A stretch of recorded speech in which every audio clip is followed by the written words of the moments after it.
I'm Dr. Roger, and today we're looking at differential equations, in particular second-order linear ordinary differential equations, and this will be with constant coefficients. I solved this problem for example 1. I'm going to change that 3 to a 4, and it makes a startling difference in our solution. Once again, when you have second-order linear homogeneous equations with constant coefficients, we will assume y equals e to the rt, which gives us y prime equals r e to the rt, and y double prime equals r squared e to the rt. And this assumption is justified first by the fact that it works, and second by theory that says if we find two linearly independent solutions, then that the linear combination of those two solutions generates all possible solutions to our ordinary differential equation. Substituting this in, I have r squared e to the rt plus 4r e to the rt, where I'm substituting r e to the rt for y prime and r squared e to the rt for y, plus 4 e to the rt, substituting e to the rt for y, equals 0. Factoring out the common factor e to the rt, we get e to the rt times r squared plus 4r plus 4 equals 0. The exponential e to the rt is never 0, so the quadratic must be 0. Factoring gives us r plus 2 times r plus 2. Since that product equals 0, either r plus 2 equals 0, which gives us r equals negative 2, or, same answer, r plus 2 equals 0, so a repeated root of r equals negative 2.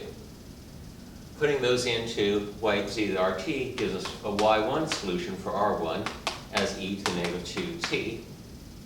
And if I weren't thinking, I'd say y2 is also e to the negative 2t, but those are linearly dependent. They're the same function.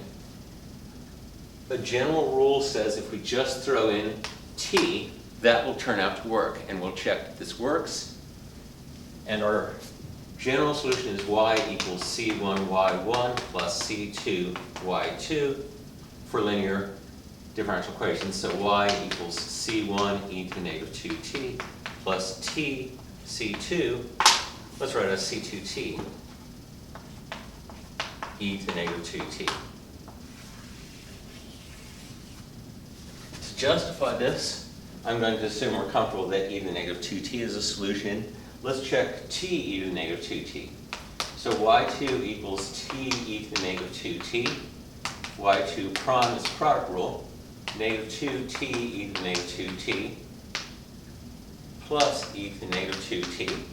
And y2 double prime is a product rule again.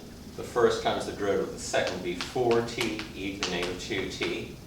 And then minus 2 e to the negative 2t from the product rule, and minus another 2 e to the negative 2t from the derivative of the exponential, so that's minus 4 e to the negative 2t. Let's check these in the original equation. 4t e to the negative 2t minus 4 e to the negative 2t. That's the y double prime. And then plus 4y prime is plus 4 times, let's write it, negative 2t e to the negative 2t plus e to the negative 2t. And then plus 4y is plus 4t e to the negative 2t. So this is y double prime, y prime, and y, and we're hoping this is 0, but at the moment we're asking a question. Simplifying, that's 4t e to the negative 2t minus 4 e to the negative 2t. And there's supposed to be a 4 here. So 4 times negative 2t is negative 8t e to the negative 2t plus 4 e to the negative 2t. And then plus 4t e to the negative 2t. The t terms are 4t e to the negative 2t minus 8t e to the negative 4t e to the negative 2t plus 4t e to the negative 2t. That's 4 plus 4 is 8 minus 8 is 0. So those cancel.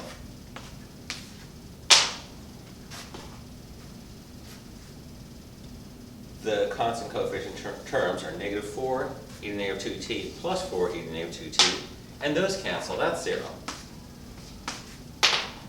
So the whole thing is 0, meaning yes, y2 is a solution.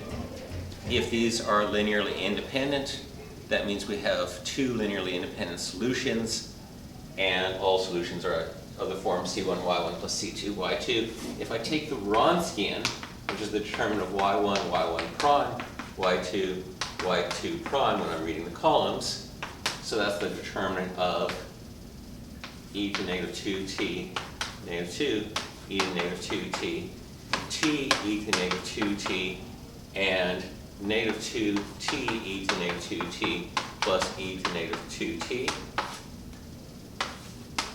Our Wronskian is negative 2t, e to the negative 4t, plus e to the negative 4t, and then minus the negatives plus 2t e to the negative 4t equals e to the negative 4t, and that is never 0. Since the Wronskian is never 0, these are linearly independent, so this would be the general solution. Remember that if you have repeated roots in constant coefficient problems, you multiply your solution, your expected solution, by t to get a second linearly independent solution. And come back soon for my next video. With math, there's always more.